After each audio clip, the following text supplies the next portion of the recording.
বন্দে পুরুষোত্তম, বন্দে পুরুষোত্তম, বন্দে পুরুষোত্তম। শ্রী শ্রী ঠাকুর অনুকূল চন্দ্র জি কি জয়। শ্রী শ্রী ঠাকুর অনুকূল চন্দ্র জি কি জয়। শ্রী শ্রী ঠাকুর অনুকূল চন্দ্র জি কি জয়। আজকে আমরা শ্রী শ্রী ঠাকুর অনুকূল চন্দ্রের স্বহস্তে লিখিত সত্যানুসরণ গ্রন্থ হইতে পাঠ করছি। যজন যাজনের উদ্দেশ্যে ইউটিউব এবং ফেসবুকের মাধ্যমে আমি প্রচার করছি। জয় গুরু।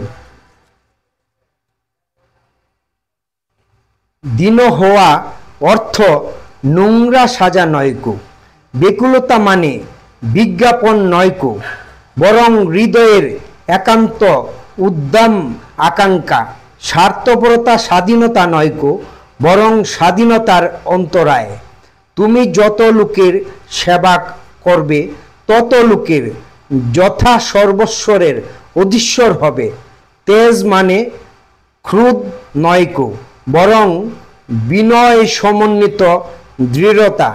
সাধু মানে জাদুকর নয়কো, বরং ত্যাগী প্রেমী।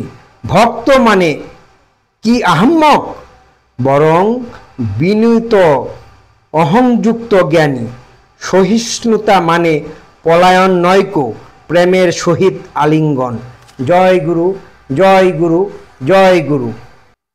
এখন আমি আলোচনা করছি যজন যাজন ইষ্টভীতি সম্পর্কে। যজন যাজন ইষ্টভীতি এই তিনটি জিনিস আমাদের প্রত্যেকের নিত্য করণীয়। যজন মানে নিজেকে ইষ্টের ভাবে ভাবিত করতে, যা যা করণীয় তা করা।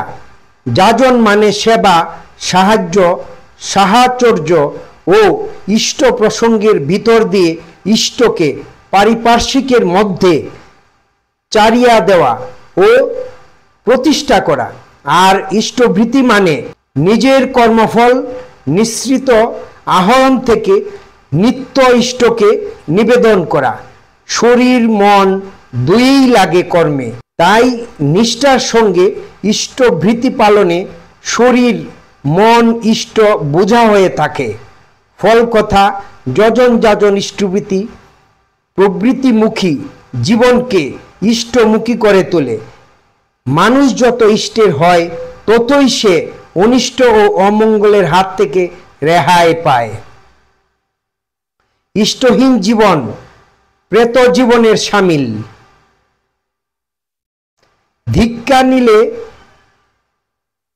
দীক্ষা নিলে জানিস মনে ইষ্টভীতি করতেই হয়। ইষ্টভীতি বিহীন দীক্ষা কবু করে চেতন রয়। জয় গুরু, জয় গুরু, জয় গুরু। বন্দে পুরুষোত্তম, বন্দে পুরুষোত্তম, বন্দে পুরুষোত্তম। শ্রী শ্রী ঠাকুর অনুকূল চন্দ্র জি কি জয়। শ্রী শ্রী ঠাকুর অনুকূল চন্দ্র জি কি জয়। শ্রী শ্রী ঠাকুর অনুকূল চন্দ্র জি কি জয়। শ্রদ্ধেয় গুরু ভাই ও বোনদেরকে আমি বিনতির সাথে বলছি, আমি যজন যাজন করছি ফেসবুক এবং ইষ্টভীতির মাধ্যমে, সবাইকে শেয়ার করার জন্য বিনীত আহ্বান করছি। জয় গুরু, জয় গুরু, জয় গুরু।